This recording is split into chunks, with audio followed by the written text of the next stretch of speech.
in the Namibian context. And then I'll hand over to Nicole, who will take us through a bit more technical features and facilitate a discussion amongst us. So, what is common user infrastructure? And I say thank you very much to Frederick, who I think did a good job into segueing us into the second session. So we have 78 shortlisted developers right now. Imagine some of them are co-located close to one another in a particular region, and they are made up of multiple companies, but they all need the same infrastructure, which is interconnected and very complex. However, on the other hand, it's also expensive, and building it individually would be inefficient and costly, and it would also take a lot of time. So in order to actualize Namibia's green industrialization agenda, which we are trying to unlock through the Climate Investment Fund's Industry Decarbonization Program, we need to overcome this hurdle, right, of needing this very complex and expensive infrastructure, which then constrains the scale, and it also increases risk for investors while increasing the time that it takes for projects to come off. This is where common user infrastructure comes in. So it is the solution that Namibia has chosen to overcome this hurdle. Now, as Frederick mentioned earlier, common user infrastructure is a framework that allows for the co-development and co-utilization of infrastructure and utilities. So we're thinking about ports, we're thinking about water infrastructure, power supply infrastructure, storage infrastructure.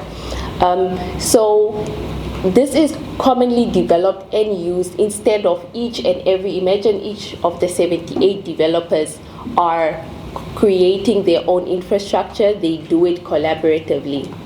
Now, CUI, or Common User Infrastructure as it's referred to in short, it's characterized by three main criteria. So the first is that it is of shared access, meaning that it's a bundle of infrastructure, but everyone has access to it. So maybe it can be the Cleanergy project, it can be the Oshivela project, and other projects that are in the CIF pipeline. So everyone has access to it, not just a singular firm. Secondly, there is a cost distribution element. So the capital and operational costs are also spread across the users. And finally, it also is characterized by centralized planning. So it is not governed by a singular firm, but it is also, as it is sharely utilized, it is also sharely planned and governed. Okay. So, common user infrastructure is not a framework that has been developed particularly for the Climate Investment Fund. It has been around for a really long time. And if you're interested in finding out a bit more about common user infrastructure, there are two great resources that you can access that are specific to the Namibian context. So firstly, we can track common user infrastructure to Namibia's Green Industrialization Blueprint, which was published in 2024. And it included a catalog of infrastructure enablers that would then allow the development of large-scale green infrastructure projects. And then two, that can connect these projects to regional and international markets.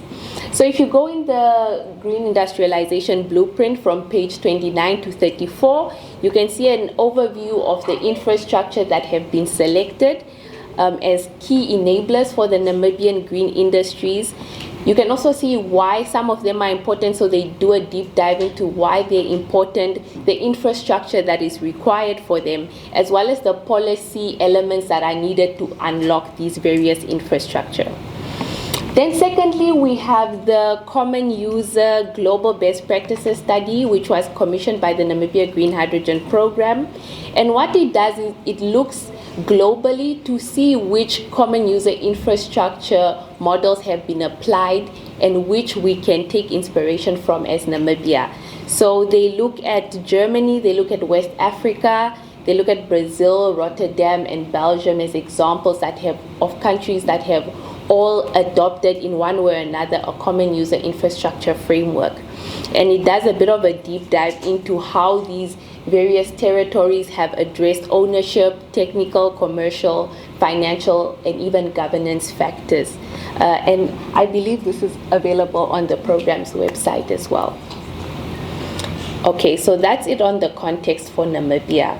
I just will do a short overview on the strategic advantages of common user infrastructure, so why it is an advantageous framework for pursuing infrastructure development. And then secondly, I'll also look at some of the risk management factors associated with common user infrastructure. So first of all, and I think I've tried to make this a bit obvious in my introduction by speaking about the financial elements related to infrastructure needs for industrialization projects.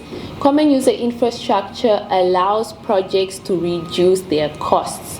So because we have multiple users who are sharing capacity, they reduce the overall cost and they also then improve resource utilization. Secondly, it also aids in risk sharing. So one of the biggest questions that come up when we're thinking about large-scale industrial projects is who is going to manage this risk? Now, because there is a co-use and a co-ownership structure of common user infrastructure, this co-use and co-ownership allows participants to share the financial risk, and this can also then speed up project development timelines. There are also environmental benefits. So imagine instead of building 4 different pipelines, you build one pipeline in a specific region, and so this reduces the congestion of infrastructure as well as land use limitations, which is overall more advantageous for the environment. Lastly, it also increases security and reliability because it is constructed as shared and centralized infrastructure, and so you have more consistent maintenance and you have a higher reliability as compared to if you had very fragmented and isolated systems. Now, everything good sometimes comes with some risk factors that need to be managed in order for us to more better utilize the infrastructure at hand. And I think this is why we're also having this conversation today, so that we can all be prepared for how we can address some of these risks that are associated with common user infrastructure. So the first is that with anything that is co-used or co-owned or co-managed, you need a greater incidence of communication and coordination. So because there are multiple stakeholders that are involved in CUI, being it private developers, public agencies, regulators, and utilities, I think Nicole had mentioned a few earlier, it means that you need more exhaustive coordination amongst these stakeholders. And that's why it's so important that we also get to know each other here today, because these are the people you, excuse me, you will be dealing with in future when we do have this infrastructure. Secondly, there is also higher legal complexity because, again, of this shared nature of the infrastructure. You need to develop comprehensive contracts that then clearly define the roles and responsibilities as well as the liabilities for all. This just ensures that you reduce risk and you also increase the cohesiveness of the partners working amongst each other. And then finally, because once again it is co-used and co-owned, it means that we have a kind of a lower appetite for failure, right? Because all of these infrastructures, be it pipelines or water systems, they are being used by multiple users simultaneously, meaning that there's a higher risk if something goes to fail. And so it is very essential that we ensure asset reliability, safety protocols, and risk mitigation for this infrastructure. Now finally, and Nicole will go more into depth into these. These are the key infrastructure enablers that have been identified by Namibia to unlock our green industrialization agenda. So the first is port infrastructure. The second is pipelines and storage. The third is transmission corridors. The fourth is desalination and bulk water supply. The fifth is rail and road corridors. And finally, shared utilities for industrial zones. Thanks.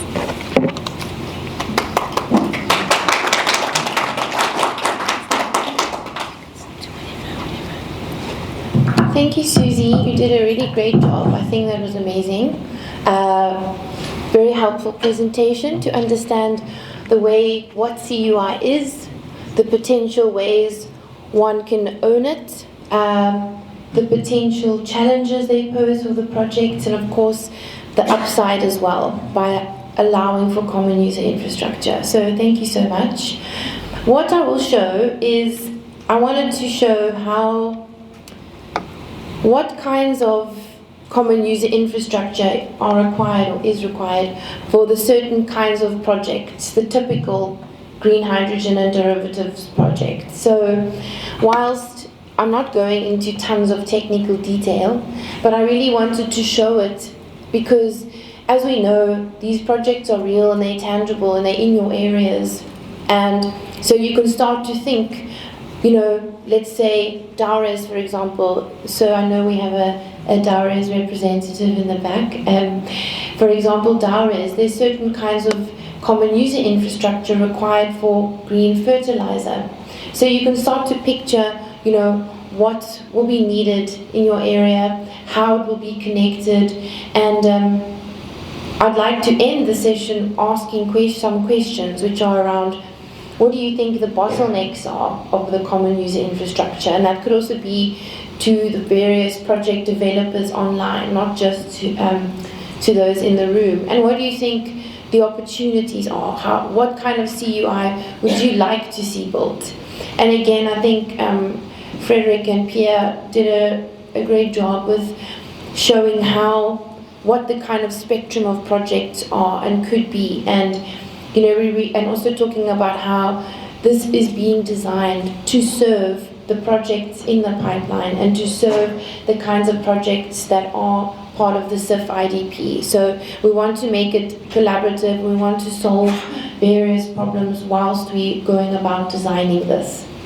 So, okay, we know of the kind of key, I've just broken these down into like 6 kind of key green hydrogen sectors. So there's obviously the green hydrogen production, green ammonia synthesis, the smelting of metals and minerals, low carbon manufacturing, so that's sort of traditional manufacturing but using low carbon and some gasification in that, or renewable energy, green industrial zones. So I know that there's some NEDA land that is owned actually next to the Clenergy site behind Dune 7 there, and there's potentially looking at some sort of industrial zones in that area, so allowing for this SEZ legislation, which is currently being scrutinized by the AG's office to potentially cover industrial zones, and there may be land in that area that is ring-fenced for that. So how do we even potentially place some of these smaller projects in these industrial zones? You know, so you can really start applying your mind to the opportunities that the sector creates. And then there's of course the green fertilizer segment. Then I'm just going to run through these rather quickly because they are of course, Suzie mentioned the kinds of common user infrastructure, so there'll be many overlaps for the different kinds of sectors within the green hydrogen and derivatives landscape. But for example, if we're looking at the green hydrogen infrastructure, there's things like, what kind of infrastructure do you need for green hydrogen production? This is what the slide is trying to illustrate. So you need something like land, you need large areas for the renewable energy farms, you need water supply, which is access to potentially fresh water for electrolysis, but obviously we know that can also be done by the desalination plant, since Namibia has a fresh water sort of challenge or constraint. There's grid connection, so how do you integrate with the renewable energy sources? There's potentially the pipelines, how do you transport the hydrogen to end users? And then there's the transport facilities, so things like roads and rail for distribution. So you can start to really see how these specific kinds of infrastructure is needed for this specific sector. Then there's green ammonia infrastructure. So you can think about a Clenergy, for example. These are all the kinds of infrastructure that they need for their project to be successful. So they need land, They need to establish water supply. They need to connect to the grid, also build gas pipelines, and then develop the port. Sorry, I'm shouting in the mic. And you need to develop the port and the jetty and the pipeline that allows for the ammonia to move from the cracking site to the bunkering hub. And then, of course, you need to access transport networks. Then when it comes to the ammonia sulfate fertilizer, again, you need land. And I mean, these renewable energy, the solar panels, you know, they are quite extensive and they do need quite sufficient sizes of land. So that's all part of the equation.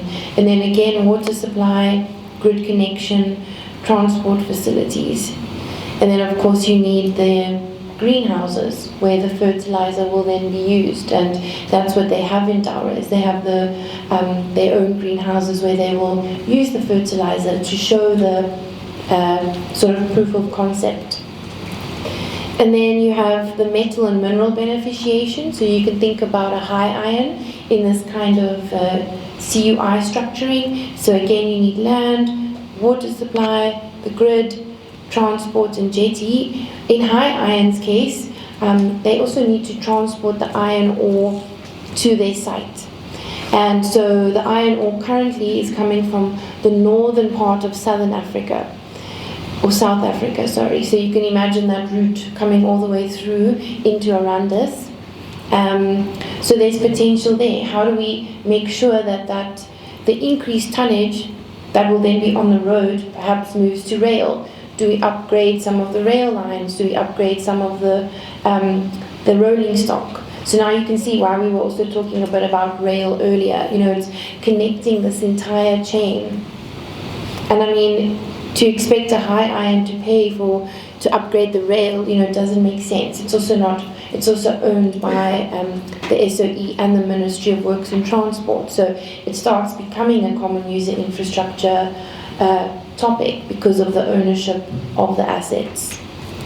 Then you have establishment of green industrial zones. So that again, you can think of land availability. I mentioned the potential land that NIDA owns behind Dune 7, which they've ring-fenced for potentially a green industrial zone. And a green industrial zone means using renewable energy to power the zone. And there can be quite a few, 4, 5, 10 sort of tenants in the zone, which then pay a fee to, let's say, NIDA, which is the Namibia Industrialization Development Agency, as a way of providing the services on the zone. And the services on the zone are things like the grid connection, the water supply, the land, and then the waste management. So there may be industrial waste. How do you remove industrial waste? How do you process that? So these are all the kinds of common user infrastructure that needs to be thought about when you're building a project of this magnitude. And then finally, low carbon manufacturing. So that's kind of all of the other segments that you don't specifically think of in terms of a direct fuel production or a fertilizer or a smelted metal. So that's things like, I think you mentioned that earlier, Pierre, where you mentioned around, you know, we have some examples of companies doing low carbon bricks, potentially, I think it's like paper and pulp. So low carbon methods of production. So these are these kinds of projects. So it's a bit different, again, but again, you need land, you need warehouses, you need water supply, grid connection, transport facilities, road, rail, the port, and then research and development facilities. So really, in a nutshell, you can see that success for the sector really depends on how do we make sure that the timing of all of these puzzle pieces fit together. And that's also something that the CIF, we're looking to address. And we're having these conversations with NAMPort, the ministries, Transnamib, NAMWater, to figure out how can we structure the kinds of common user infrastructure that we need from them versus the timing that the projects require to get to final investment decision. So you can see again, it's quite a tricky balancing act that has to be thought very carefully. And this is also where we need your help in making sure that all of these puzzle pieces come together in the timing needed, so that no project, has a kind of failed final investment decision because of a time frame or risk of some infrastructure not being ready on time. So again, just in a summary, what do we really need for success for the sector? It's about making sure implementation sequencing is done correctly. So identifying the infrastructure needs, which we're doing now, and this is also what Pierre and Frederick are helping with, really identifying the infrastructure needs from this project pipeline, establishing common user infrastructure where necessary. So we're also not going to impose common user infrastructure. I think that's important. It's about where it's necessary, where it makes sense, and where the projects need common user infrastructure. So it's about a needs-based assessment rather than an enforced common user infrastructure scenario. And we want to mitigate bottlenecks. Again, it's about the sequencing. We want to facilitate sector growth, foster collaboration, and support a sustainable future. So just some questions that I said that I would end on, which is, some questions are around what sort of opportunities do you see in these key infrastructure areas, grid, water, port, rail, land, or regulatory processes? And what sort of bottlenecks do you see in the same kind of common user infrastructure areas?